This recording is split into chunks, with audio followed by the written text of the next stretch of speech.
Hi అండి, welcome to R Kishan vlogs. నేను రేవతి. ఆమ్లెట్లో ఉప్పు కారాలు ఉంటలు కట్టేస్తున్నాయా? అస్సలు కలవట్లేదా? ఎగ్ వేయగానే ఉండలు ఉండలుగా రాళ్లలాగా తయారవుతున్నాయా? అలా కాకుండా ఉండాలంటే ఈ చిన్న టిప్ యూస్ చేయండి. చాలా బాగా వస్తుంది. ఆమ్లెట్ పొంగుతూ కూడా వస్తుంది. ఆమ్లెట్ వేసుకునేటప్పుడు చాలామంది ఆనియన్స్ వేసుకుంటారు, కొందరు మిరియాల పొడితో వేసుకుంటారు. ఉప్పు, కారం, మిరియాల పొడి లాంటివి ఎగ్ వేయగానే ఉండలు కట్టేసి రాళ్లలాగా తయారైపోతాయి. ఎంతసేపు కలిపినా ఎగ్లో కలవకుండా ఉంటాయి. అలాంటప్పుడు ఈ చిన్న టిప్ను ఫాలో అవ్వండి. ఎగ్ ఆమ్లెట్ చాలా బాగా వస్తుంది. ఆమ్లెట్ వేసుకునేటప్పుడు గిన్నెలో ముందుగా ఎగ్గుకు బదులుగా ఇలా కొంచెం వాటర్ వేసుకోండి. తర్వాత ఇందులో ఉప్పు, కారం, పసుపు, మిరియాల పొడి లాంటివి మీరు ఏవి వేసుకుంటే అవి వేసుకొని ముందుగా వాటర్లో మిక్స్ చేసేయండి. ఈ వాటర్ ప్లేస్లో మీరు పాలను కూడా యూస్ చేయొచ్చు. ఎక్కువ వాటర్ యూస్ చేయకండి, మళ్ళీ ఆమ్లెట్ సరిగా రాదు.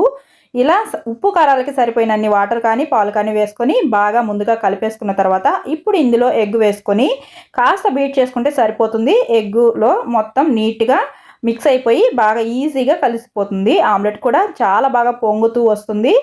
ఈ ఉప్పు కారం లాంటివి ఈవెన్గా మొత్తం ఆమ్లెట్కి సమంగా పట్టుకుంటాయి. ఆమ్లెట్ చూసారా చాలా బాగా పొంగింది కదా. వీడియో నచ్చితే లైక్ చేయండి, సబ్స్క్రైబ్ చేసుకోండి. మరో మంచి వీడియోతో మళ్ళీ కలుద్దాం. Bye friends.